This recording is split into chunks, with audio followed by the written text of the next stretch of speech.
Oh, what a year, sir. Yes. What a year, sir. Best year. One of the best years ever, right? 1975, man. So, hey, welcome, everyone. Welcome, everyone. Welcome, everyone. So excited. Brandon is probably way too young to even know what song that is or who sang the song. Daniel might know. Wait, what? Yeah. Hey, man, I don't know. You're a little young, too. You're a little wet behind the ears like Brandon, too. But, hey, I'm going to give you credit if you know. Look, today, man, we're going back to the basics. There are certain reasons why we have certain mechanics that we practice. There's reasons why we line up in a particular position. There's reasons why we get spots in a certain way. And tonight we're going to talk about those different reasons. So I thought it would be so appropriate if we lead off with one of the classics, Reasons by Earth, Wind, and Fire. Brandon, how you like that song? Oh, sorry. Did you say something? I was sleeping. Wait a minute. Yeah, welcome everybody. VSG 51. Yeah. We are. Yeah. Okay. I'm sorry I missed all that. I just woke up. Yeah. Okay. All right. Can I interject? Go ahead, Daniel. What you got, sir? And I am way younger than Dan, by the way. Way younger. You asked, before you say something, you ask to interject. And when someone asks that, you don't immediately say something else to cut them off. Because what I was going to say is Brandon and I are, in fact, the same age. Yes, I'm familiar with Earth, Wind, and Fire just because I'm much more cultured than he is. There you go. All right. Okay. That's very true. Not because I'm older. We're the same age. But I don't think – and then my first joke was going to be that Brandon and I couldn't even remember the song – or the year 1975 that was apparently so great. And that's all I got. Let's go. Well, Daniel, that year got better as it got closer to the end of the year. I tell you what, early in the year, man, it was amazing, man. It was amazing. The whole world was changed like somewhere around January 3rd, 1975. The whole world was changed for the better. I'll tell you that. Huh. Ooh, that's really close to 1974. But now that there's nobody left on the platform here. So, hey, by the way, I guess we might as well just get started. No, let's not get started yet. First of all, okay. Who's excited for the season? God, oh man, let's go. I think all of us are working football this weekend, right? Corey, are you working this weekend? Yeah, I fly out tomorrow afternoon to work. I have I'm calling it training camp. I have three straight days of scrimmages, so I'm looking forward to it. Wow, look at you. How did you I worked last Thursday. Okay. All right. Well, I'm working on Saturday. I know Daniel's. Well, I'm working Friday and Saturday. I know Daniel's working Saturday, and then I'm working next week, and then our season kicks off on the 28th. Some of us are lucky enough to have a game. Oh, wow! Yeah, you dethroned me my week 0 streak. I'm sorry because last year didn't count. Except for the end of the year. Everybody, the beginning of the year. Except for the end of the year. The year didn't count. Okay. Let's go. Enough banter. Okay. Let's go. Enough banter. Enough silly banter. Can we get to the reasons why we're here? Right. To get ready for the season. And we started that last week was really the kickoff to our preseason approach. Tutai, you weren't there for a lot of that. That's okay. We started the preseason approach last week. Let's just keep it going, man. Getting ready for week 0 and/or 1. Let's go. All right. Creative poll. Very creative. Whose spot is it? Watch the play. Whose spot is this? All right. So we put the poll writer to work today, and this is what we got. Whose spot is it? Line of scrimmage official at the top, line of scrimmage official at the bottom. And when we say that, we're talking about this line feed view. Okay, so the bottom is obviously the bottom of our screen as we're looking. The top is the top. You can say both or neither. So just watch it. A lot of people refer to this as cross-field mechanics. You guys familiar with that terminology? Oh, yeah. Okay. And I'm going to beat this dead horse all night long. There's a reason why we use cross-field mechanics. There's a lot of reasons. I think that's what we want to talk about. Did you hear what was the reason for that song? Did you hear Philip Bailey, man? Come on. Okay, so whose spot? Is it the line of scrimmage official at the top? That would be the line judge in this specific play, first half. Line of scrimmage at the bottom, headline judge. Both or neither. Maybe it's somebody else's spot. Should have put the replay official in. Some people think it's a replay official spot. We don't subscribe to that here, but they are a tool. They are a tool in the toolbox. Well, it would have been interesting if the Lions game was a 25, Brandon. Then it could have been the replay official spot potentially. Yeah, let's get there. That's an outstanding observation. And so, the last thing I would expect us to do with our study group here, everybody on in the chat. By the way, welcome to the new people. There's a lot of new people that we're grateful for. So welcome into them. The last thing we would expect is just to look at this play and say, oh, we missed a spot by a yard, right? Or a yard and a half. That's not what we're going to do. So if we're going to start with whose spot it is, jumping around a little bit, still on the poll results. Man, I'm still trying to get past that song. Where did you find that? I thought for a second you were the singer. I've heard you talk like that before. Brandon, wait a minute. Some of us grow up and listening to Earth, Wind, and Fire. Daniel said he's cultured. Well, I guess that makes me contemporary. Okay, let's move on. Line of scrimmage at the top, 44%. Both 33%. That means if I do the Luxner math, 77% feel the line of scrimmage at the top is part of this. Line of scrimmage at the bottom, 22%, and then both 32. So 55% feel the line of scrimmage at the bottom is part of this. So what do you think? How would you answer this question? Anybody? That was an open question. Who are you asking? Who are you asking, Brandon? Yeah. Okay. I'll go. Just asking for some thoughts. I'll go. Whose spot is it? I think, and I would qualify this with my position and expertise, but I think that when you ask a line of scrimmage official about spots to their side, that the answer most common will be that they really want to take ownership of those spots, right? And really just want to own their position and grab the spot and be able to say, this is a spot and I've got this, while at the same time understanding that may not always be practical, and that a secondary cross-field spot, maybe secondary is not entirely appropriate, but a cross-field spot a lot of times is going to be a huge benefit for them in situations where they just get pushed back so far and their dead ball attention is so focused on separating players. We see the white guy in here in the gray for a long time after this play goes dead. So I think that if we ask the H, he would love to be able to come up to this spot, nail it, continue to dead ball officiate and have it the whole way, while at the same time expecting that, if I lose this, or if I just am too focused right here on this sideline for whatever reason, there's a lot of myriad of reasons that could come into play that I don't have this spot. I want to be able to look across the field and know that my line judge has my back and he's going to pick me up on this. So I guess my answer would kind of be both, but not in the sense that we're both equally responsible, but maybe it depends on how the plays worked. So that's a lot of words, but hopefully it makes sense. Yeah, I think you're fine with that. I don't think anybody would disagree with that. Most line of scrimmage officials own their spots. I know that every tandem of line of scrimmage officials that I've ever been around, you guys disagree or agree, whatever, have talked about this very concept of cross-field mechanics. And yes, I think priority number one for this very basic and fundamental aspect of what we do is to get the spot, right? Wouldn't you agree? Priority number one is to get an accurate spot.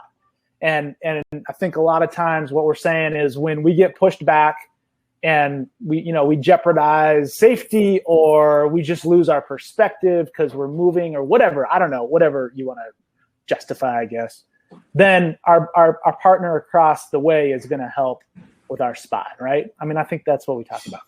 But we can leverage really like innovative mechanics. Like that song was pretty innovative in 1975. We could leverage pretty innovative mechanics like this at one time for other benefits, And so let's all think about this. Like, so if this was me on working the line of scrimmage, it's been a while, but I know that one thing I would hope is that I would want to add more value to this dead ball officiating process, because I would expect, if we prepared, that I would have support from across the field to get whatever is an accurate spot. And I do like, look at this right here. You can tell we're winding the clock, which is our signal to our partner that we're ruling forward progress in the field of play. Help me with the spot. And we're looking back towards here. So I think that's good with our vision. It's interesting if we just let it play. It's like, well, I mean, if we're going to do this mechanic, let's really leverage the purpose of it, which is the spot is hanging out there. It's not like time's critical. I mean, first quarter, 1 minute to go. So let's leverage our cross-field partner. Look, we've certainly got other officials, referees coming in. There's a deep official coming in. Look at this person right here. This is the alternate official coming in. But I think that we can use this very good mechanic to just kind of hang back, and provide even a greater presence, either with our voices, with our whistles, and attend to these players. While on a very basic level, we know that our cross-field partner has the spot. Now, here's what we don't know, Tutas, so I'll let you go on this. We don't know how much our friend, Mr. Head Line Judge here, trusts the line judge across the field. We don't know that, so that's important, and what kind of communication we've built. We know that last year was an interesting year relative to working with mixed crews. So are we trying to overcompensate, right, by moving up, getting what is actually kind of an inaccurate spot by our standards, and then looking back this way to kind of try to accomplish both goals of dead ball officiating and get the spot? There's a lot of different things going on under the hood that is really interesting to me. So just from a fundamental and basic level, this play pops out that, look, we missed the spot. I wonder why. I would like my line of scrimmage people to be mindful of tending the players first, as long as we've got this cross-field mechanic hardwired in. Any thoughts on all of that? Yeah, for me, when we step on the field, the 8 of us, if it's 7 of us, fine. If you work crew of 7, the 7 of us, we all have to trust each other. Because if I'm working a position and I'm not trusting my partner, what ends up happening is I try to overcompensate for my partner, and then we all just make mistakes. So if I'm not trusting my partner across the field, that's a big problem for me. Cross-field mechanics are very, very, very basic and fundamental, and we've been doing that since high school football. That's a very early thing, very basic, fundamental thing that we learn working the line of scrimmage. And the other thing to consider as we're working this, and we wind the clock. I love what you said. Winding the clock is telling your partner, okay, I need a spot. If we're paying attention to action and not necessarily paying attention to the spot and moving at the same time, we tend to lose perspective. And he probably didn't realize he went as far as he went. He probably thought he only went to I guarantee he knew what a spot was, but he just lost perspective as he was working the dead ball action. And I love what you said. Either work the dead ball action or don't work the dead ball action. Either get the spot and forget about the dead ball action, or work the dead ball action and forget about the spot and trust that your partner is going to have the spot. Unfortunately, you can't do both. When you try to do too many things at one time, you don't do any of them well. And I think that's what ended up happening here. Our good buddy Andy, he always talks about having that rapport with your opposite field partner. And then, wind the clock, work the dead ball, and then give a glance across the field to kind of see where your partner is, and they should be out there helping you out. And then after this play is over, let's say the partner wasn't there, then we just need to talk about that on the next dead ball. Hey, I need your help on that spot. I wound the clock on the one, with the one close to the sideline. I had some dead ball action. I got pushed back. I really need your help with that spot. But we have to, first of all, we have to trust our partners, and we have to work these basic fundamental mechanics. Mm-hmm. Game with instant replay. So what would be reviewable here is nothing based on this specific situation, right? We're going from correct. 2nd and 10, and then we mark it at 3rd and 9. Okay, we were 1 yard off. Okay. So no significant competitive effect by 1 yard without the line to gain involved. But as you mentioned before, if that big white line is the line to gain, it's even questionable the ball made the line to gain. So if we get a shot, it would certainly be reviewable to for the replay official to basically challenge that. Did the ball even make it to the line to gain? Right. Or the coach to challenge, I guess, too, if I'm going to use the word challenge. So interesting start. Guys, anything else? We're going to move a little quick on some of these basics. We got some really good plays at the end situationally, but let's get the basics rolling. Anything else on this one? Nope. Oh, all right. Now, this was, Corey, I'm going to blame you for this one. You probably weren't. I'm kind of ambushing you on this one, aren't I? Really. But I'm gonna blame you for this one. Okay, this is. Let me get the poll going, and then I'll talk about that. Double umpire. So double umpire. What do I mean by double umpire? Side judge comes in on scoring kick plays, right? So very simply, what should be the side judge's pre-snap position on this field goal play, and really, what should be the position and why, right? So there's 3 options relative to left side. You've got 2 options to the left side, and then 1 option to the right side. But then kind of double down with us on why. But I am, Corey, I'm going to blame you. Man, if I talk too much about it, I'll give it away, huh? Right, yeah. Let people think for themselves here for a second. I'm used to getting blamed for things that aren't my fault, so that's okay. That's right in my wheelhouse. Yeah. That happens on a daily basis around the Luxner compound here, so that's fine. Oh, you must be married. Yes, I am, and 4 daughters. That even pounds. Oh. But you guys remind me. I got some good news go I ahead. can share. Well, yeah, we had just started, and our oldest, she's been. Tuta, you'll appreciate this because you used to live this life, but she's been going through volleyball tryouts all week, and she just came in and said she made the varsity team. So awesome. And she's been stressing about that all week. So is that Olivia? Is this our executive producer?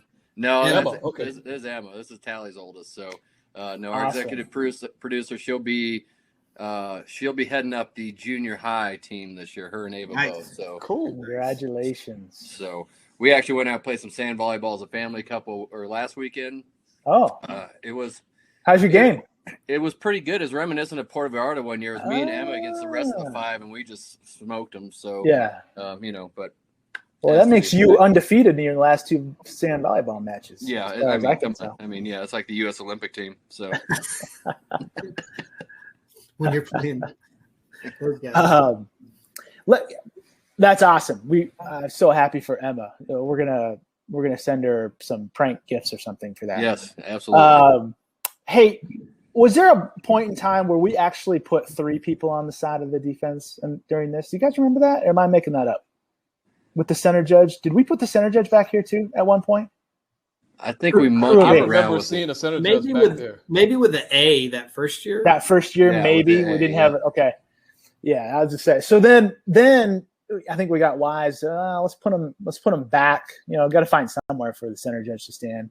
And it's just okay. Let's put them back more kind of behind the holder. And then that created a whole rewrite of the mechanics. So hopefully you're seeing the poll. Okay, we got a pretty good split here. Let's just end it. 47% said left side of the defense because it's the defense overload side, and then 38% left side of the defense because it's the wide side of the field. 14% right side of the defense because it's opposite the referee. Okay, so when we first had a crew of 8 mechanics book, guys, I'm just kind of trying to splice things together in my mind.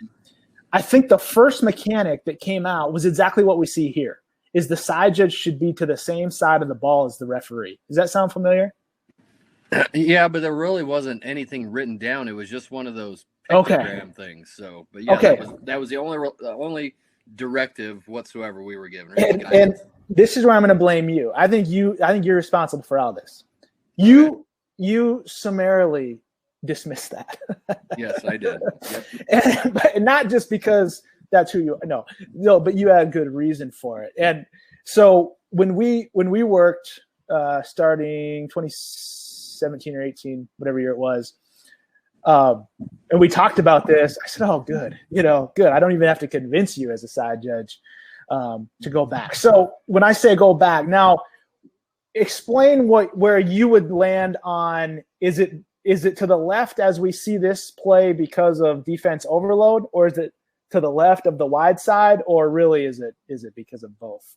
I mean, it could be for both, but I think the overriding factor for me is the overload. The reason is this: is when a defense overloads one side on a kick play, that's where the rush is coming from, and the other three on the offside, they're just there mainly as contained. They're not going to do anything. They're not going to rush. The only time you see a double side rush is if it's a game-winning field goal and they need full pressure, because the odds of there being a fake, they don't really concern themselves with that. So if it's overload and it's the weak side of the field, I'll still go to that overload side, because as a side judge, our main responsibility is to look for those pull and shoots that come on scoring kick plays, and that's going to come from an overload side. That's not going to come from a side that they are outmanned by blockers. It's just not going to happen. It's just not a scheme that special teams coaches employ. So the overload is by far the overriding factor for me. So here's what we learned early, and we just want to share, because this may be a concept that either everybody knows or maybe there's one person on here that doesn't. We've got a lot of new people coming in. We're fortunate. So let's share these ideas. When they overload, like Corey just said, they overload to the left, probably because that is the wide side and the kick's going to kind of directionally go this way. This is where the rush is coming from. And you can tell the body language of the two arrows to the right. I should make those a different color. So the blue arrows, these two players clearly have no intent on rushing this kick. And you called it contain, I think. I think the other thing that I've heard is these players are really designed to be, if this kick gets blocked, it's really up to like this player over here to become what's called the scooper, right? He wants to go get that loose ball and make a, what do you call it, Daniel? House call? Yeah, house call, house party also. House party, yeah. You're cultured. That's really his responsibility to scoop up that loose blocked kick and take it the other way for a potential touchdown. And so I just remember turning back the clock when we got, you were just like, hey, by the way, and it was almost like you're like, it's not that it wasn't permission, but you're just like, hey, I'm going to be on the overload side. I was like, thank you. And so for referees, it's really easy. It's really easy because as referees, we want to prioritize the overload side too. Okay, so our mechanics change a little bit, and I'm not sure if this is written down anywhere either. So what Corey's saying is, as a side judge, you would be over here, right? Yep. So as a referee, all I have to do pre-snap to know what side I'm going to start on, meaning am I going to start over here or am I going to start over here? All I have to do is find this official that's wearing the S, because I know the official wearing the S is going to be on the overload side, and that's more likely where the rush is going to come from. Therefore, I'm going to start my eyes on that side. We know the umpire's responsibilities are really kind of contained within here, right? Protecting the snapper, and then they can expand their vision. And the center judge will just kind of, provide cleanup. Really, I would say whatever threat comes. Obviously, a center judge wants to help with blocked into. So, yeah, if the center judge knows the referee is going to be starting over here, probably best to perhaps look across. But again, we're not going to have too much rush coming from this side. So just add value with our vision to blocking and players running free with another angle to the holder and the kicker. All right. So that's really the reason why. I'm not sure how that mechanic even was developed, but thank goodness I believe it is now officially changed back to side judge goes to the overload side.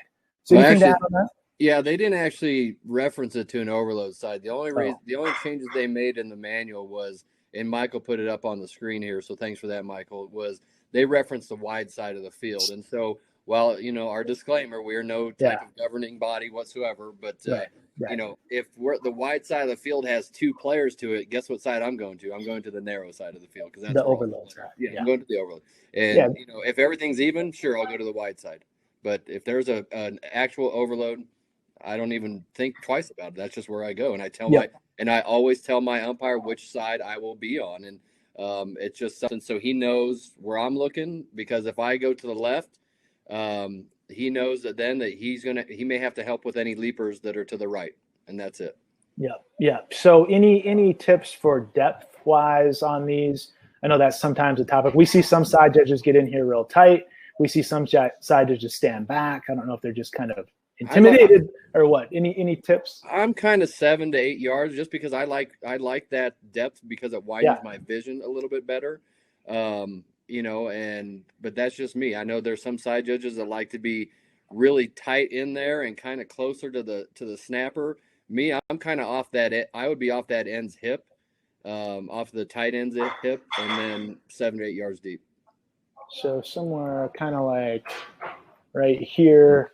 Yeah. And you've really got, I don't care what the umpires say, because we know how this can be difficult with all these bodies, but you really got all this. Yep. And obviously, if any of these players grab to allow like this player to shoot, this player to come in, or whatever, this player too, then you've got that leaping. So good rationale, and I'm glad we always worked it that way. Roughing and running into the kicker is rare on these scoring kick plays, but you're so much more prepared if you're starting on the overload side, because odds are that's where the rush is going to come from to create that. And I like that perspective because I don't think, it's been a while since we worked together, so it's nice to have that refresher that's where the referee is going to be looking and the why. There you go. So simple mechanic, right, Tuta? But there's reasons why and things that we can do to leverage in terms of stacking the deck in our favor to hopefully be prepared to make calls. Really simple. So we got tight spot. You're going to see this tight spot to the line. Look, it's 4th and 2. Not such a simple play. We're at the 5-yard line. It's 4th and 2. So we got a line to gain and a goal line to consider. All right. So let the play run. We'll get a pull up here in a second. And, I don't know, the line of scrimmage official to the top, does he overrun the line to gain? Do you want to go to the goal line? Do you want to go to the line to gain? Think about that. I've heard a lot of good officials say they'll momentarily pause at the line to gain, and once it's not threatened, then they'll continue to the goal line. So think about that. Not really the essence of the play, although mechanically it's important. Okay, crew is going to decide to measure. So talk about decision-making on measurements. And while we do that, here's a good shot as this video progresses. We'll get the poll up. Okay, so once we decide to measure, let's talk about presenting the measurement. What an interesting concept, presenting the measurement. So think about this, polls up from the perspective of the press box. What is the order of items? I never thought I'd ask this question. What is the order of items a measurement should be presented? And then you've got a mix of chain football referee, and they're all mixed up, right? Because there's different potential combinations. So I'm in the press box. I'm looking at a crew measure. What should I see closest to me, which would be farthest to the left in our list? What should I see in the middle? And then what should I see furthest away between the chain, the football, and the referee? What did I say we were going to talk about? Oh, decision to measure. Decision to measure, Tuta. Any comments on that? Did you come across any measurement issues your first year as a referee? We did. We measured one, and it was a PR measurement, which I would think this most of them are. Yeah, this is a PR measurement as well. You just have to do it. I mean, if it's this close, just measure the doggone thing. I personally hate measurements, and I wish we would never have them, but sometimes we do have to have them. This ball is not on a big line. This ball is in between tick marks, and it's not spotted on the tick mark or near the tick mark. So we're going to have to measure this. Just even if we know that it's this is going to be a quarter of a yard short, and we know that, measure the thing anyway. Do it for the camera. Do it for the coaches. Do it for the integrity of the game. Yeah. And the standard is if we're third going to fourth, or obviously after a fourth down play, you got to measure. If we're inside a yard, either way, and the coach requests, we will measure. That's usually that's been our standard. Yeah. But I wouldn't even make the coach request in this because that's almost like you're poking the bear. Right. I agree. Go ahead and measure this. I'm just saying that's where we start. Oh, you're talking about the eyes. I see. I'm sorry. Yeah, that's okay. That's just where we start. So within a yard, either way of the line to gain. By the way, we also have the standard to crash and sell the spot like these officials do if time if time is not in question. So if we're running down and we got to get officials in position, okay, we're going to mark the ball. We're going to spot the ball where it is. One ball mechanics. We got to get our officials back.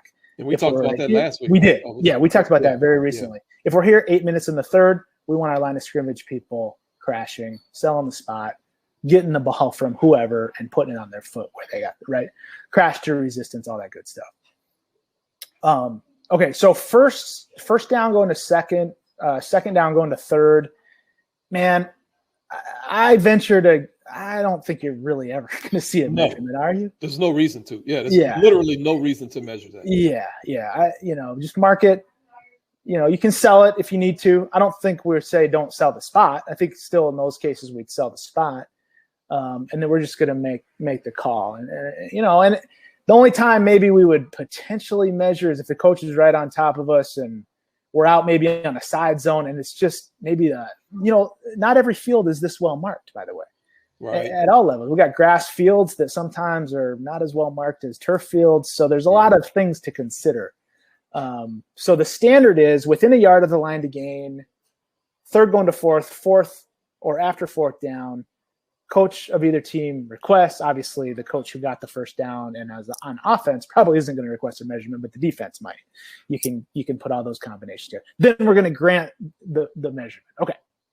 So here we go. The poll is coming to a close. Before we even go to that, Brandon, go ahead. What you don't have listed in any of these options is the umpire. Mm-hmm. So if you have the umpire, please go downfield from the ball and pull the chain from there.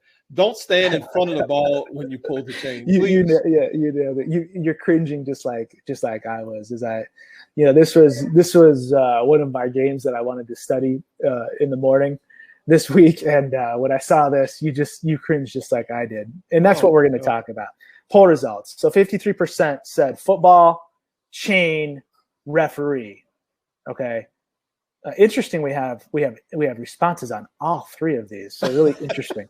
All four of these. All four. All right. 21% said chain, football, referee. So about 3/4 of us are saying referee should be furthest from the press box in this sequence of items, right? The other 25% of us say put the referee out near the press box, and we're going to get to what you just said as why we don't prefer that. And then, so the debate now is between the what goes first, the chains. Do we see the chains first? Do we see the football first? I'm trying to do the math. 63% said no. 31% say chain before football, and 67% say football before the chain. Yeah. Wow. Okay. You guys with me? This is really interesting. Okay, let's go right here. So the first thing to do, let me ask not my fellow side judges in the room. What are you thinking when you're standing right here? If I was standing right there, I'd be like, man, I'm not doing much. Okay, so maybe your answer is politically correct that you wouldn't be standing right there. What are you doing during? You see the back judge got his hand on the ball. We'll go to the back judge next. But as an off official, you're right here. What are you doing? You're crowd control. Perfect. What does that mean? That means I'm keeping everybody that's every single player back. And so sometimes, hopefully I have a counterpart taking care of the offense and myself taking care of the defense. So hopefully it's typically the center judge that will take care of the offense, and myself or the field judge will take care of the defense, and just get them back, because, the last thing we want is someone to trip and kick the ball, and that's just going to look terrible. But mainly, to keep them out of the shot so that we can have a clean shot of this measurement. Because, Tutar referenced it earlier, it's a PR stop. We're doing it so that the cameras can see it and the coaches can see the results of the measurement. And if we have a mass of humanity in there, that makes that even harder. This is no different than an announcement. This is just another announcement. It's an administrative presentation of the game, right? Okay. So absolutely. If you want to move these players, if they want to see what's going on, just tell them to get back here. they can get back here and maybe have an angle this way or something. I don't know. I don't care. We can't have them here. I mean, they either got to move back this way or they got to move back, behind. All right. Okay. Daniel, you're not seeing the screen, it sounds like. As the back judge, right when the umpire's getting the front stake from the chain crew guy, the back judge is kind of kneeling down. How again, this is all about presentation. Obviously, you want to execute the measurement first, but presentation-wise, how do you orient yourself? Do you like what we see from this back judge as we have it stopped here, or would you do it different? Yeah, so what I try to do is think about, let me get my body as far out of this picture as I can. So I move, so if he's kind of perpendicular to the ball, I try to move 90 degrees to where he is, so I'm downfield of the ball, maybe at a touch of an angle away from the press box. I think that maybe that's what the mechanics manual says. But really, I'm just trying to stretch out, so I'm kind of out of the scene. Like, I don't want you to see me. I just want you to see my hand holding the ball still when the camera really zooms in on the stake and the ball. That makes sense. Yeah. So I think the way I have it drawn here is kind of what you're saying is your arm is reaching out. That's right. You certainly got the ball clamped to the ground. If the stake hits it for whatever reason, clumsy umpire or whatever, I'm sure that's happened once. Yeah, but I pinned the ball down with like serious force because that's terrifying to me. Right. Like everybody, the camera zoomed in on that, and it's a big measurement, and then the ball moves. That's a weird feeling. Okay, good. So that's good. Again, this is as much about accuracy in terms of measuring the spot. That's certainly our number one priority, but we need to present this. Okay, we just have to be aware. I mean, first of all, our chain crew guy needs to get out of here. He needs to be back here. See how number 44 is right here? That's fine. Chain crew guy can be back there too, and we'll give him the stick. Umpire, when we set this down, we have to be aware of how our cameras are set up. No matter what, at this part of the field, whether it's the high 30 camera shooting this way or the high 50 camera shooting this way, there's going to be a camera right at your back shooting at an angle to the ball. So and even if there was a camera, maybe even if they had the handheld shooting perpendicular, we cannot be in this orientation, right, Todd? This is what you were talking about. Stretch the chain so that you're almost standing like where the side judge is. Like your leg should almost be where the side judge is, and then you're reaching out the chain this way, right? Yep. Okay. Yep. Okay, perfect. Side judge, good spectator, but that's not our job as the rest of the crew. Okay, referee, you're back here. Okay, we're in pretty good position there. It's just, you can just tell it just feels really cluttered right now. All right, now presentation-wise, we want the chain on the press box side of the ball. So the chain should be running here. Then there should be the football, and then there should be the referee right here. So chain, football, referee. We're going to hop the ball with the chain. We know that our other line of scrimmage official, our non-chain side line of scrimmage official, for however way we should say that, is going to line us up, right? Is going to line us up. The umpire is going to pull. Back judge has it pinned. We need everybody else out of the way, especially the umpire who's holding the chain. So get yourself downfield, almost like in the position of the side judge, and then it can be just a very clean camera angle. We just really want to think of this cone right here. We just want to keep that free. Cone should probably even be, with this camera shot, the cone's more like this. But just think of a cone where we need to have everything free, almost like a referee's announcement. All right, so anything else to add on presentation of a measurement? We knew it was short here, but like you said, PR measurement, and I'd say 90% of them are. But now we got to present it in such a way that bolsters our confidence and the confidence in what we're doing rather than takes away from it. Anything else to add? No, just to clarify, Mike is asking chain ball. Yes, it's press box, chain, ball, referee. That's right. So we got it. We're good in our order here. The chain is here. The football is here. And the referee is here. And that's what we want. Chain, ball, referee.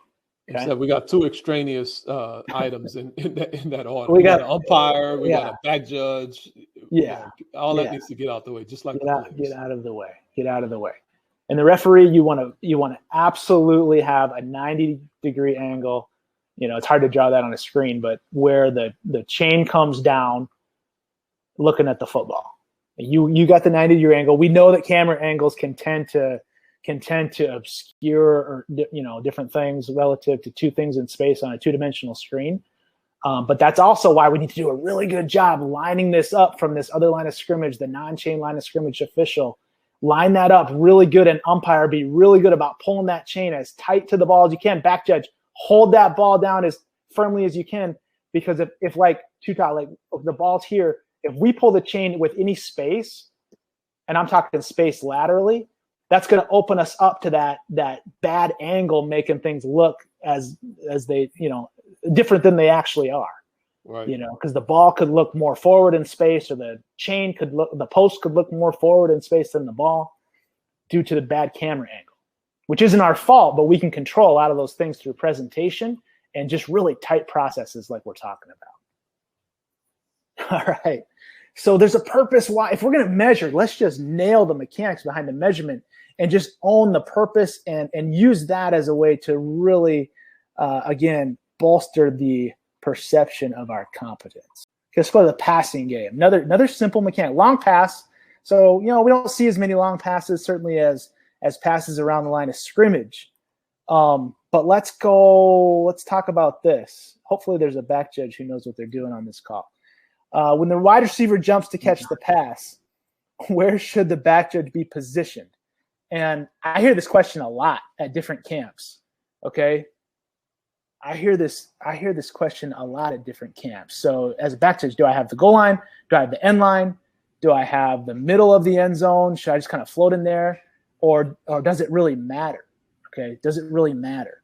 So watch this play, and long pass, it's almost a jump ball type of play, but where should the back judge be positioned? Do we want him on the goal line, the end line, in the middle, or he's like, what, who cares? Doesn't matter. Just cover the play from any old position.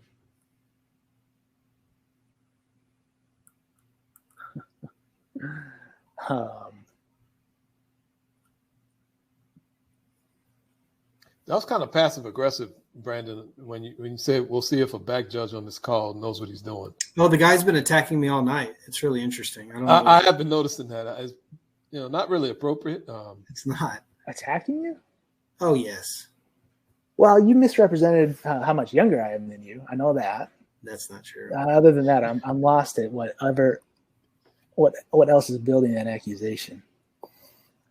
I've got some notes. We'll share them after. That's not the appropriate time. Measurements we do, maybe, Tutai, you said you had 1 last year. I think we had 3. So that's an average of 2 per crew on a very small sample size. But it's like, yeah, we're going to have only a handful, but it's another time where the camera's on. Oh, the only people doing anything on the whole field is us.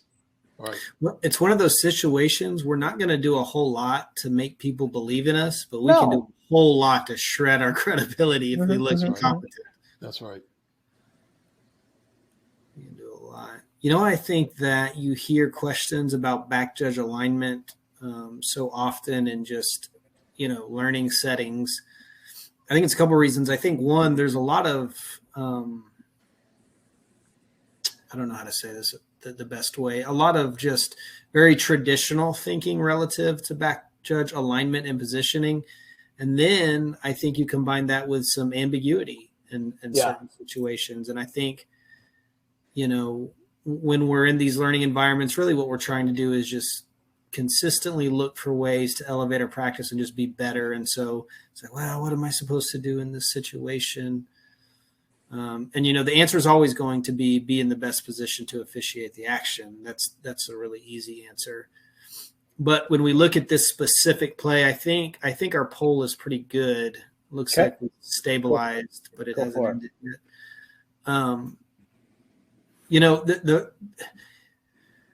there's really a lot of freedom for a back judge relative, and maybe that's a little bit of the ambiguity, to line up and to be positioned given the way the play is positioning. But here's the absolute, right? Here's the guys, don't freak out, but yes, here's the absolute. There's two absolutes relative to this play.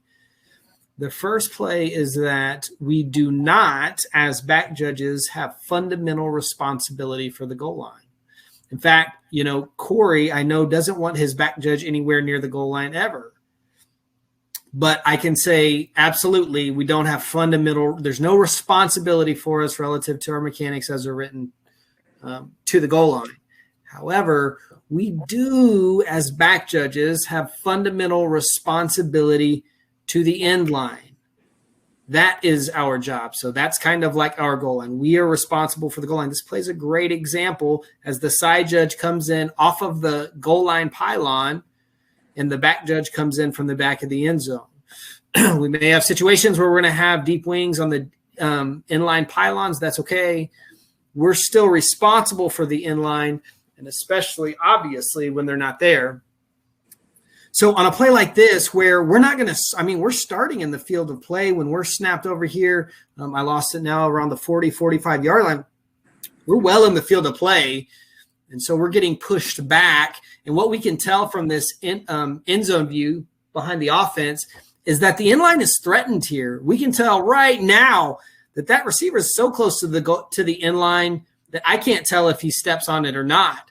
So as back judges, as this play evolves, we need to allow ourselves to be pushed all the way back to the inline, because we may have to make a decision about, did the receiver step on the inline? And if he did, why did he step on the inline? Was he forced to do so?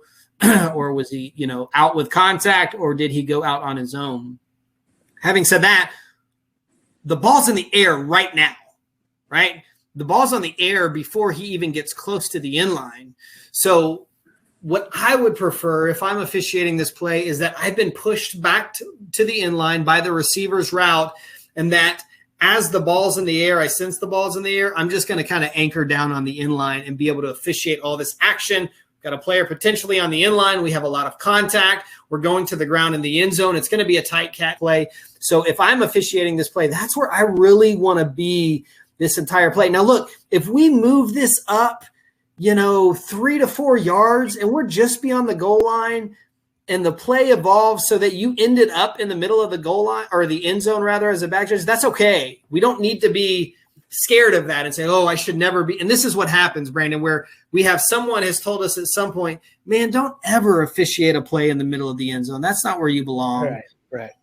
And those are the kind of things we want to try to outgrow and evolve from, to where if this play is on the very bottom of that end and I'm in the middle of the goal line, or maybe 3/4 deep, I keep saying goal line, in the end zone, 3/4 deep in the end zone, well, that's okay. That's an appropriate place to officiate. But on this action, I think we want to be on the end line. Yeah. It was interesting that nobody chose goal line in our poll. And I think, it's because I think that's awesome. Another myth that the back judge has a goal line, right? Because you start the deepest of any of the officials. Yeah, absolutely. And listen, so that's good. I love sitting on the goal line and making a tight call and just feeling great about myself. But we had a couple of those, man. We had some really tight over the years on the goal line. But I know that a lot of deep wings, Corey included, really just don't want me getting in their way, which is a little bit hurtful, but I get it. Well, I don't mind you being close to the goal line. Just don't be standing right on the damn thing, Yeah. And I think that's what a lot of back judges, they do. They kind of straddle the goal line, and sometimes it is helpful to have that extra view. But man, just let me, when you block the view of the field judge, it just makes me feel uneasy. And I know that may be weird, but that's just me. Would it help you to know that I'm really, really good on the goal line? According to what? According to me. Oh, okay. Well, Daniel, I saw you get attacked by a football on the goal line one time. Was that you? Unprovoked? Unprovoked attack, yeah. Is that an exception? So if you've got a punt that's on the ground, you always say you're responsible for the ball. Then you will set up on the goal line if that punt is threatening.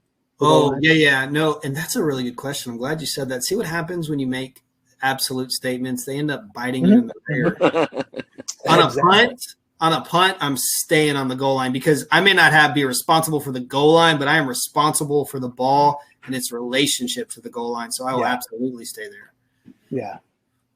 No, you were talking about real, pass plays. Right. So then what about and this is where probably Corey's going. So running, long play, and you can sense maybe defenders catching him, or it's just kind of a foot race, and we got great double action spots, all these kinds of things.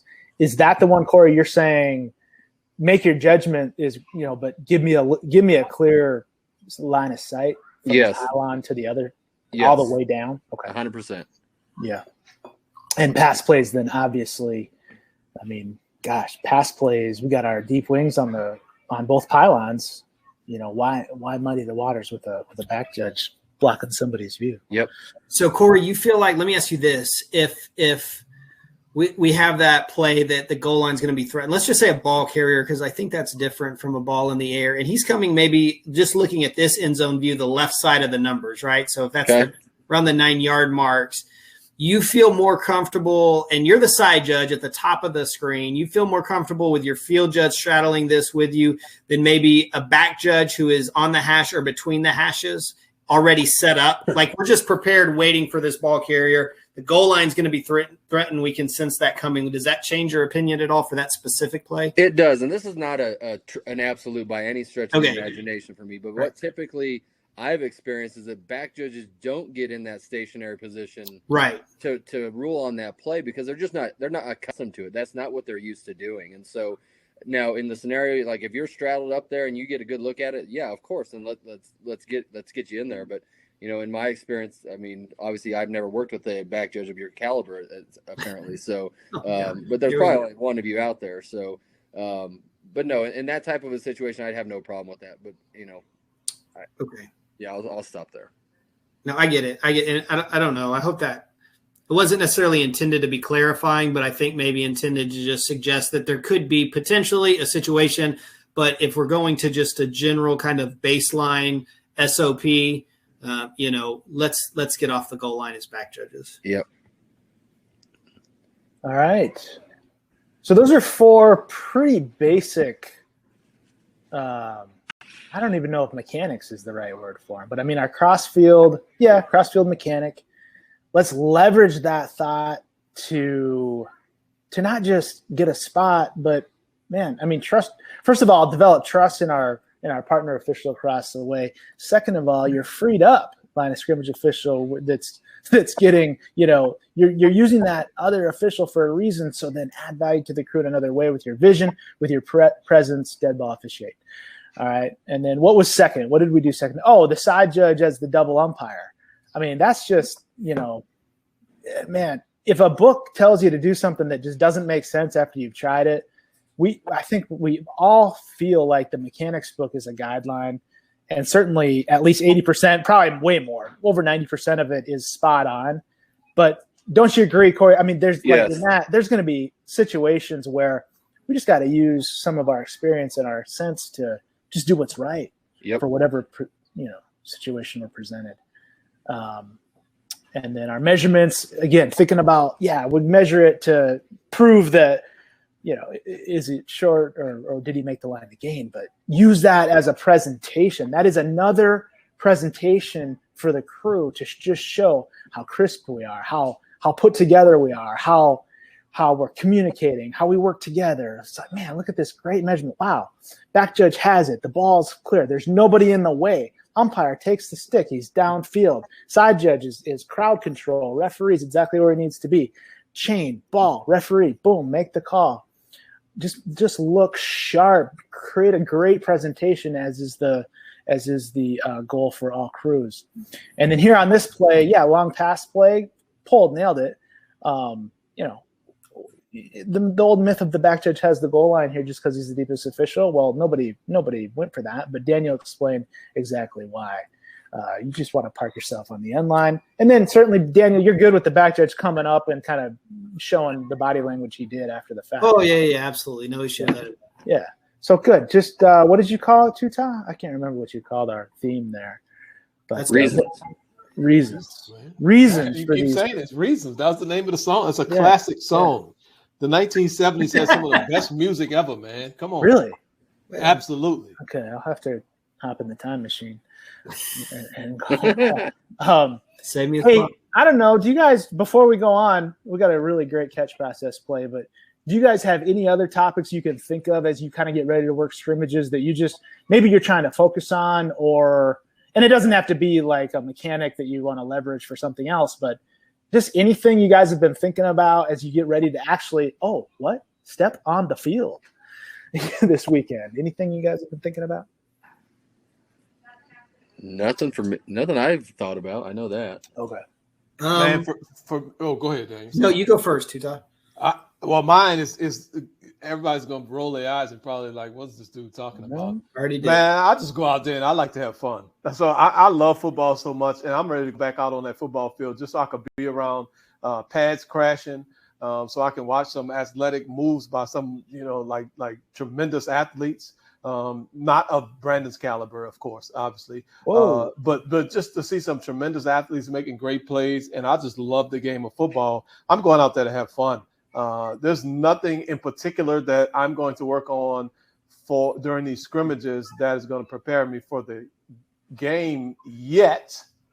Wow. Simply because my goal for this year doesn't necessarily involve what we do in the scrimmages. Right. So, but obviously, I'm working my eyes.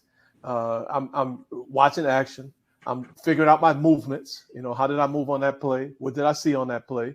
What was my judgment like on that play? So those are the things I'm doing. But just specifically, I want to go out there and have fun. Yeah, Tutai, you mentioned one of the things that I try to do is we have different goals related to performance that we're going to set for ourselves as the year evolves. And most of mine almost exclusively revolve around not exclusively, I shouldn't say that, but most of them revolve around officiating action just from my position. So I want to make sure that I've identified those when I go into fall scrimmages. And so I want to give those special attention, right, to be thinking about those. And then the other thing is what you mentioned is visually, how am I transitioning from one thing to another? That's what I think about a lot during scrimmages. Well, for the first hour and a half when I'm super engaged and present, that last, 30 minutes, sometimes I'm thinking about other things, but that's another thing. Like really, that's a great opportunity for you to battle like mental fatigue and boredom and try to really kind of lock down your focus. Because if you can do it then, my goodness, you're going to be in good shape. But I want to think about how am I transitioning visually from this thing to the next? Sometimes where I'll even maybe put myself in bad situations just to like play around with, okay, if I stay on this a really long time, or if I move from this really fast, how does that affect the play? You don't always know because you don't always get film. But a lot of times you can feel like, okay, that did not work on this play. So those are the two things I try to focus on. Right. Nice answer. Wow. Catch process. This was out there today early. We got some pretty good responses. Let's get over to here. Let's just do the poll normally, and then we can look at our national or whatever I call those. National results. So here it is. This video is going to freeze. It goes in full motion, and then it freezes, and you're just selecting at what point, based on what you see on video, is closest to your interpretation of when the process of the catch ends. So I want to talk about what that means. And I had a thought.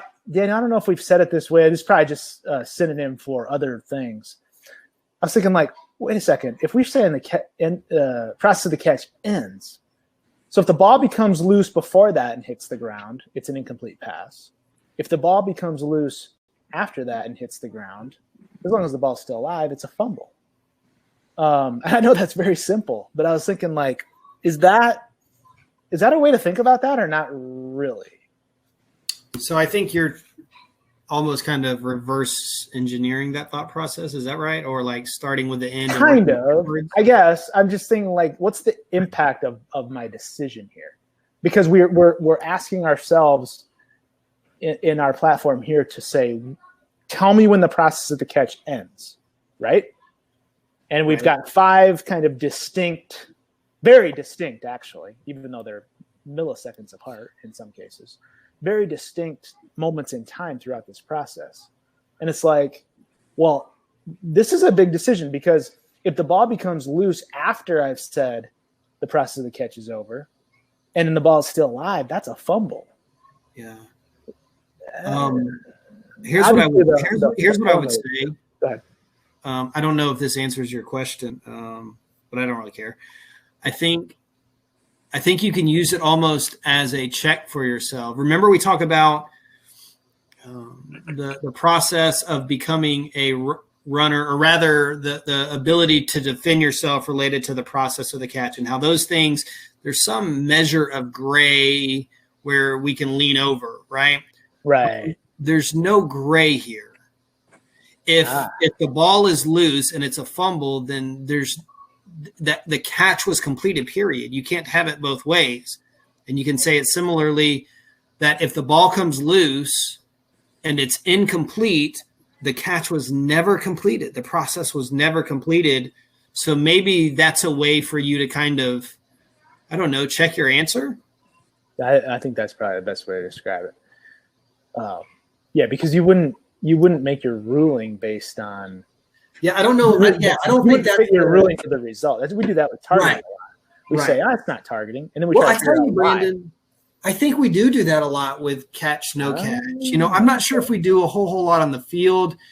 I don't know that we're always super transparent about how we're officiating these on the field, because they happen so fast. And we don't, want to feel awkward. But when we're watching video and we put these up in front of a room full of guys, a lot of times that's exactly what it is. Like, we've just come to the conclusion that's incomplete, or we've come to the conclusion that it's a fumble, rather than working through the process of how we get there, which is really what we want to do and hopefully what we're trying to model.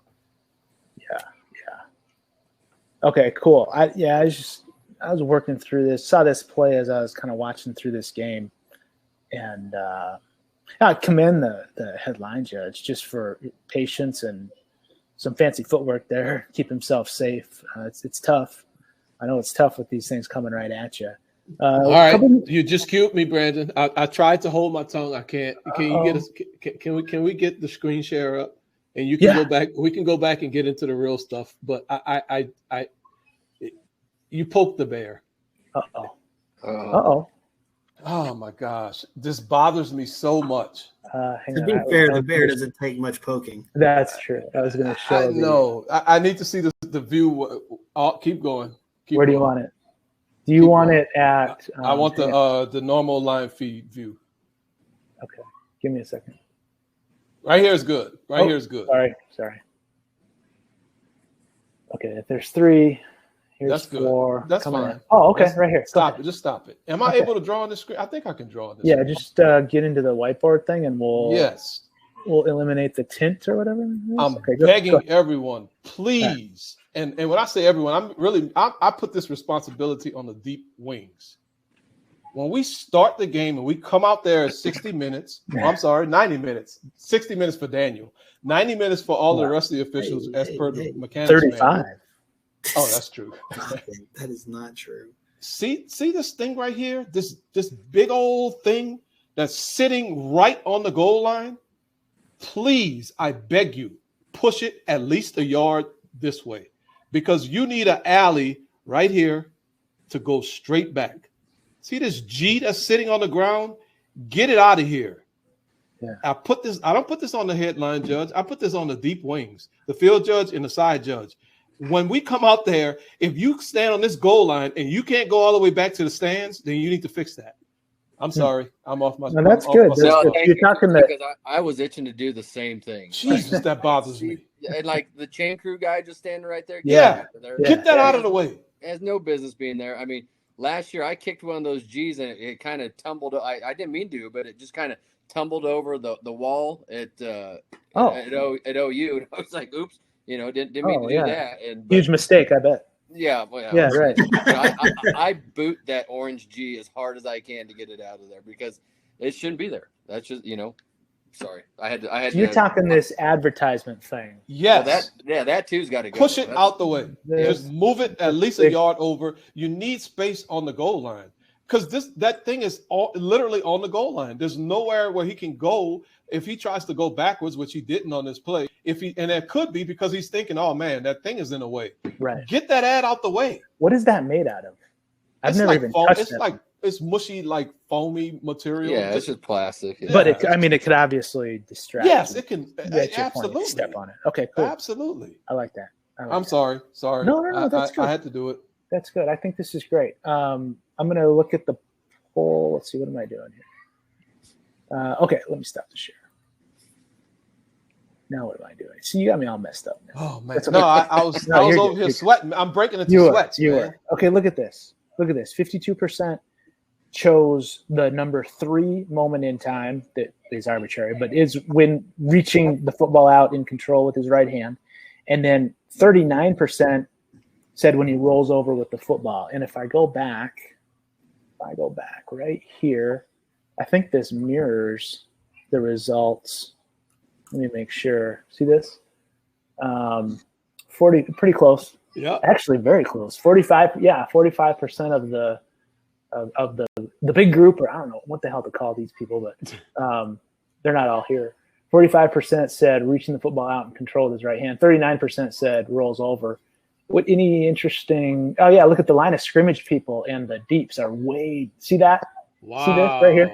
So 71% of our line of scrimmage officials said reaching out, and then 57%. Our deeps break apart, but majority 57. So we immediately know. This is why we do this with our crews. Some of us, anyways, that we immediately now know if this is our crew that we're inconsistent. Maybe we're consistent. We're kind of consistent by position, but really that would be like 2/3 of our deeps saying one thing and 1/3 the other, and then our line of scrimmage guys are completely opposite of that, right? So quantify the room. Now we understand that, and that's the value of this. And then, like, if you have a crew with a replay crew, which is just 2 people, it is always interesting when the replay crew disagrees. We've sat back and watched them go at it before on certain topics. So good referees. Our skill positions are kind of broken up. So that's okay. That's all right. But again, two-top, this, we have to know this rule, right? Yes. I mean, we absolutely have to. I don't care what position you work, because it's whether you're gaining possession of a fumble, kick, or pass, the process is the same. True, but for me, what I always want to 100% nail is rules that pertain to my position first. Oh, yeah, for sure. So if I'm a deep wing, I work. That's literally all we get paid to do is work the catch, work the pylon, work the goal line, work kick plays. So if you need to start anywhere, you better learn what a catch is.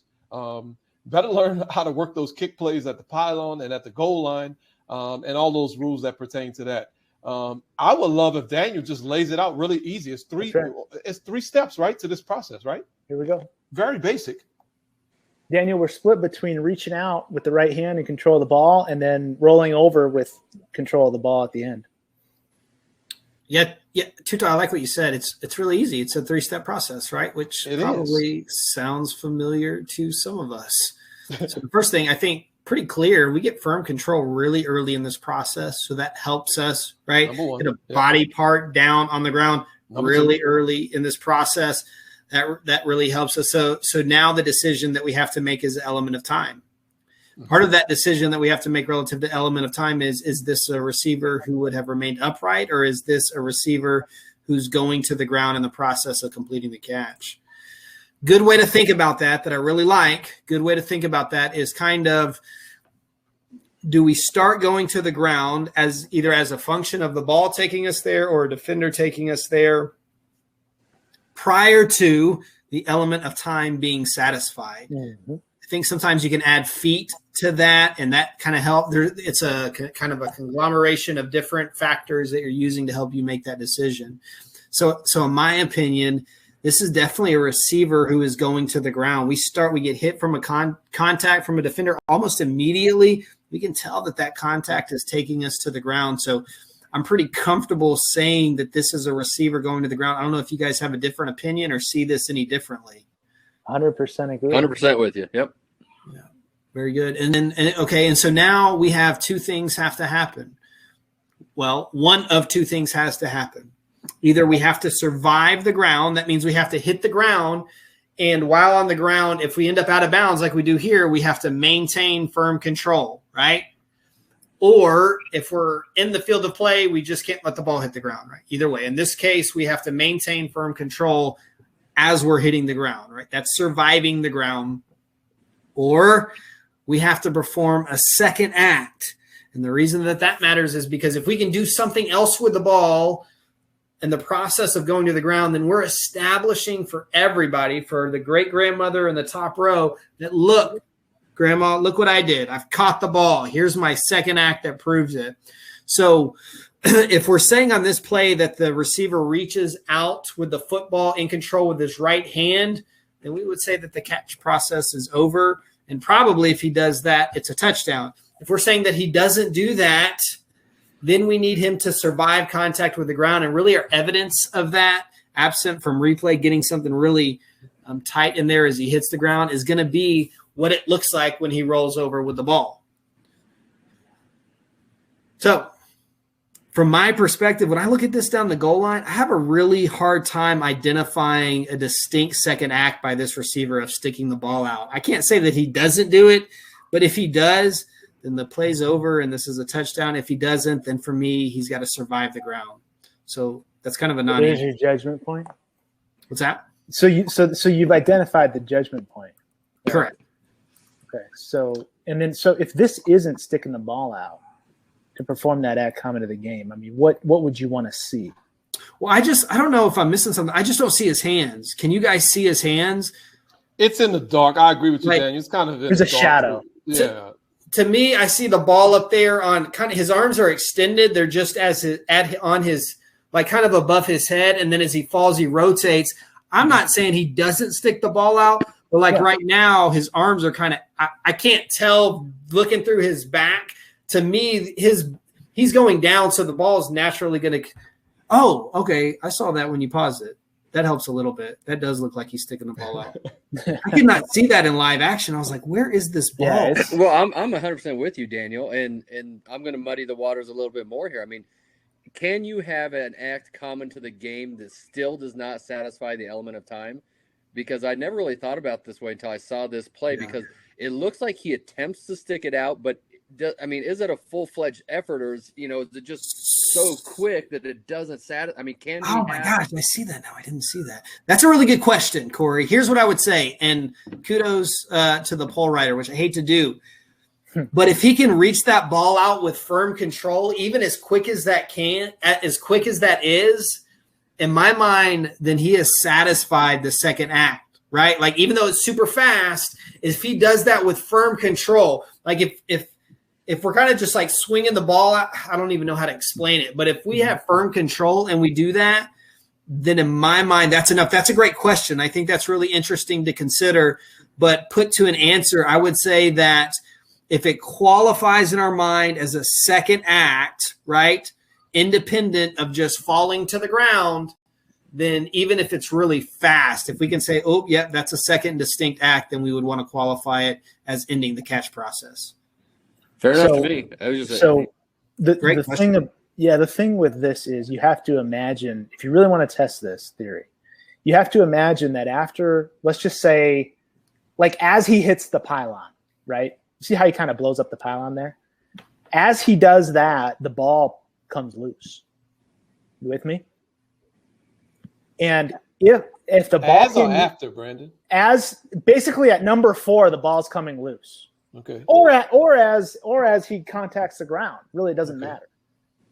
You have to say that, does the act at number 3 really qualify for an act common to the game that does end the process of the catch? Because yes, he's going to the ground in the process, but as Daniel stated, right, he's either got to, if he performs that act common to the game, he's demonstrated possession of the football by being able to perform that act.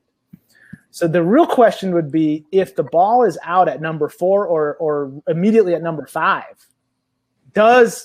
did number 3, is that enough? Is that a clear and distinct second act, an act common to the game to end the process of the catch? If so, it's a touchdown, or in this case, a successful 2-point conversion. And if not, since he's going to the ground, it would be incomplete, right? Because, I mean, we're saying the process of the catch was never completed and the ball's out. So that's really the I think, to me, how I think about these things. And so, Daniel, I agree with you. No matter how quick the act, if it's a distinct act, look at his head. This guy knows exactly where he's at on the field, Corey. I mean, he knows exactly the route is planned to be right here at the goal line. He knows exactly what he's trying to do. So he's able to take this ball in his control and extend it out over the goal line on purpose. That's, to me, that is enough, even how quick it is. Yeah. And I feel like, the headline judge probably saw that, because if you deem it not, here's another interesting thing that just to confuse everybody. If you deem that that's not an act common to the game because it's so quick or whatever, if when his foot strikes the pylon, if the ball is not beyond the goal line, then it would not be a touchdown, right? Regardless of if he survives the process, survives the ground to complete the process of the catch. You with me on that one? Yep. Because if you don't have that as an act common to the game, then you're saying the catch process isn't complete, and therefore, if his foot hits the pylon with the ball short of the goal line, then by rule that ball's dead. And even if he survives the ground, it would never be a touchdown. Yeah, that's right. I think even without that act common to the game and seeing that he still maintained firm control, to me, throughout hitting the ground, I would call this a touchdown anyway, just because the way his body hit the pylon and especially because I'm not really in the perfect position and I know I'm running for my life. I know this dude blew up the pylon. But another thing to muddy the waters, and I'll let people go do their own homework. Think about goal line extended. What if when he extended that ball, the ball was outside of the pylon instead of inside on the out of bounds side of the pylon instead of the inbound side of the pylon? Yeah. Think about that, and how would that take into account whether it's a touchdown, out of bounds at inside the one, whatever. Right. So go home and do your homework on that too. Yeah. So the question in the chat from Michael is: so if the ball pops out when he hits the ground, that second act is still enough, right? And I think by enough, we mean enough, if we're saying the second act ends the process of the catch, well, then immediately that is possession of a live ball in the opponent's end zone. That's correct. Right? Because he stuck it out over the goal line. He reached it out, and that's the second act we're referring to. Then that would be enough. Yes. Yeah. And that's the judgment point, Mike. Yep. So that's the thing you got to think about. Your judgment is, was that an act common to the game? And if the answer is yes, that's a touchdown. And if the answer is no, then you need to continue to ensure that he maintains firm control after hitting the ground. And Corey, you're not far off, like right away with what it's like, is there a second act that's too quick to be a second act? That's really interesting. So I guess the way I would think about it is if the motion of him catching the ball kind of moves his arms across the goal line, you see, then just because the ball is across the goal line in his control, if you don't deem, and he's going to the ground, or he just hasn't had enough time to, perform an act common to the game, whatever, transition to a runner.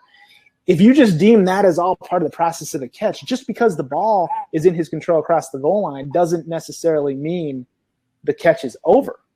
Right. The catch is complete. Because it could be very quick that the ball breaks the plane of the goal and then comes back out almost like this one did. But if it wasn't a clear and distinct act common to the game or second act, as Daniel was teaching us about, then it's not enough to end the process of the catch if indeed he's going to the ground. Yeah, I'm just fearful that if we say that ball does come out when he hits the ground, I would bet a large amount of money that pretty much every replay official would overturn that as a catch. Interesting. Do you agree or disagree? I think that's enough. I think I see his eyes. He turns his head up to find where he's at, and then he overtly reaches that ball out. I know it's quick. No, it is quick. Yeah. If I was in the replay booth, which my replay credentials are 0, I would overturn incomplete to a score here. Okay. I think we've got enough. So I think it's interesting. We don't really have like a catalog necessarily. I mean, reaching the ball is kind of the only thing we talk about, but we don't have a lot of objectivity relative to a second act. But what I would say is, this is going to sound so stupid. Is it just decide for yourself? Is it a second act? Like, is it distinct and independent of him going? He's falling to the ground. He's going to the ground. We've already established this. Otherwise, the second act conversation wouldn't even be relevant. So he's falling to the ground. Did he do something distinct from that process, even if it's super fast, which I think is a great consideration. Again, I've never thought of that, but I think the question we have to ask ourselves, does he do something with the ball while maintaining firm control that's totally distinct from him just falling down? And if we answer that question, then in my opinion, the process is over. Yeah. Good play. All the what ifs just come screaming, flooding into our heads. If you think, what if he bobbles the ball in the attempt to reach it out and then he regathers it? Now the whole process starts, right? And so if he's already hit the pylon, it's immediately incomplete. You could do a number of, just use this play if you guys can to be ready when this happens, because they run these plays right near this pylon for a reason. It's pretty simple. They want to create a rub with that. Is that the second guy? They put this guy in motion, and by the way, the announcer on this game predicted the play right when this guy went in motion. So a lot of people in football understand what they're trying to do, and I'm not one of them. But they try to create some space with this other player to the receiver to the left, moving out into the end zone, and then just throw it right to the pylon so that he can grab it and stick it across there. And I don't know, what do you think about OPI there, Corey? That's real quick. Speaking of real quick, but you know what 13's trying to do. Yeah, but he presents himself as trying to get into a route. He doesn't stay there, so I'm okay with that. I mean, he looks like he's jab stepping to get to the outside. So. Plants his right foot and goes outside. Yep, I'd be okay with that. Yeah, Tito asked a good question. Does the deep wing have any say in this play? And I would say you could bring information. 100% you could. If you see that second act, or say the ball, you don't see the second act and the ball comes out and our line of scrimmage official comes up with touchdown, I think then we can bring – I would only have a say if I had a differing opinion on what is ruled, if that makes sense. Because obviously we have no relationship to the goal line to bring, to say if this is a touchdown or not, absent, not having the second act or if the ball comes out. So hopefully that makes sense. That was really good, Corey. I mean, the key point is, and I think a lot of times officials aren't sure how to bring information and when to bring information. If your information is not going to change the ruling on the field, then keep your information to yourself and just worry about the next play. Yep. 100%. If your information would potentially change the ruling on the field, then by all means, step up and bring your information. Yep. Okay. So last question in the chat, and this will be it for the night. Okay. So we just want to read it. There's, it's a really good question. We just want to make sure we're super clear. Daniel, could you just go through again? Yes. Receiver is going to the ground. So absent any act comment of the game, he's got to survive the ground. But could you just either rephrase or restate how you think about and how you are judging these acts comment of the game reconciled with a receiver you have going to the ground? Sorry. It's okay. Yeah, really good clarifying question. Yeah. So think about it. Maybe it's most effective to think about it like this. Think about just the process of the catch. What we're asking is simply, when is the process of the catch over? If he's just upright, then it's just that element of time. And we've talked about how we measure that, and that's a really subjective thing. If He's going to the ground. It can be by contact. The ball can take a receiver to the ground, right? It looks a little bit different. There's going to be no contact. But if we deem he's going to the ground to complete the process ends one of two ways. Either first, a second act happens before he gets to the ground or while he's going to the ground. If that occurs, now the process is over. There's nothing else to think about. We have a catch. In the field of play, if the ball breaks the plane of the goal line, then it's a touchdown. If he doesn't perform a second act, then he has to survive contact with the ground and maintain firm control out of bounds, not let the ball hit the ground inbounds, right? So it's either the second act stops the process, no more decision to make, it's a catch, or he survives the ground and no more decision to make, process is over, it's a catch. And pretty much always the second act while going to the ground is going to be this reaching the ball out. Unless you so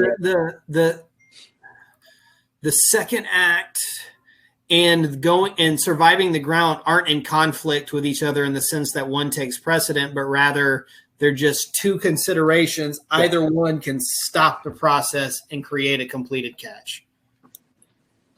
Hope that helps. Yeah.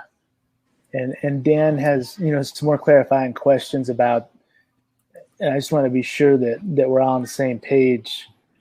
We never want to leave a training event without all coming together. No, absolutely. It would encourage those questions. Yeah, absolutely. He touches the ball, then he is upright. So, no, it's good, Dan. Appreciate. If contact with the defender, comes after he touches the ball, then he is upright. So not necessarily, right? Got it. Yep. Yeah. So you can touch the ball, even if you stick the ball before contact, and then contact happens. If you haven't had time to transition to a runner, and that contact immediately sends you to the ground, you now are considered to be going to the ground in the process to complete the catch. Am I correct? Yeah, absolutely. Okay. And so then we're saying, so I think maybe some of us think about an absolute, like if you're going to the ground, then you have to survive the ground. And while that's true most of the time, the exception, if you will, is when you can actually perform an act common to the game, which, like we said, going to the ground is usually reaching the ball out while you still have control of it. You're doing that with your intention, and that demonstrates. Look, you don't even have to survive control the ground with control anymore. You've already demonstrated the fact that I've controlled the ball. I've got a body part on the ground. Now I can reach the ball out. That's a catch. That's a catch, even if we're going to the ground. So that's a clarification that we've been given in college football. I think there's always, some other clarifications at other levels that we want to be careful of intermingling, and not that we're doing that here, but I know it can get confusing because everybody loves to talk about this rule, right? For a while there, it was the media's greatest go-to in terms of bashing rules of the game. I don't know why. I guess we had some controversial plays, but I feel like we're in a good place on catch, no catch now. I think it's due to Daniel Young. Oh, well, it's certainly not due to Daniel Young. Oh. I think we are, as an officiating body, so much better than we were just a few years ago and really consistent. Mm-hmm. I think the media still has no clue what they're talking about and will speak about catch, no catch with the absolute utmost certainty of how we could be so incompetent and literally have no idea what they're talking about. But we're doing pretty good as officials. I agree. Absolutely. All right. So 4 plays just to get us rolling into scrimmage season, and then the last play make a judgment on catch, no catch. How'd you do there, Daniel? Did I come back into your good graces, or are you still thinking you and I are the same age? I'm not sure. We've got things to discuss. You guys have some good scrimmages this weekend. Let us know if you get any video. Let's put them up here next Tuesday. But if not, we got more plays. Brandon, how did you decide to watch this game, by the way? I know that's kind of off topic. We're not talking about any specific officiating concept, but what made you watch that game in particular, and how did you decide to watch the whole thing? I just got to watch games that I don't normally watch. I got to get ready to, because what good is it if I've already watched the game? I got to watch a game I've never watched. Okay. Get ready for some teams that I've never seen. Okay. So that's what we're doing. Because Maryland, Indiana is college football lore. That's why. I'll tell you, Indiana is pretty good. They were last year. I don't know what they're going to be this year. I don't know they were a really good team last year. They are fun to watch. Yeah. I think their coach is really good too. So hopefully he tuned in tonight and here's my compliment. No. Very good. Very good. I know that was a very different. I've been wanting to do that session my whole life, I feel like, and we got it done. So thank you guys. Thanks for all the great chat. The chat was on fire tonight, man. The chat was rolling. And we will be back here. Hey, number 52. Isn't there 52 weeks in a year? 52 weeks in a year. That is an anniversary next year. We got to bring it. That's next week. Next year is the 1 year anniversary. Oh, next year we got to bring it too. I didn't realize. I thought I only had a year contract. Did you guys not rew my deal? I had 52 sessions. About that. We had to talk about that. Yeah, I thought Daniel was supposed to talk to Tonight didn't help your case, is what I'll say. All right. The football was great, but your inappropriate attacks. I'll see you for number 52. I don't know if I'll see you for 53. To be continued. All right, y'all have a great week. Thank you. Adios. All right. Thanks, guys. Good night, everybody.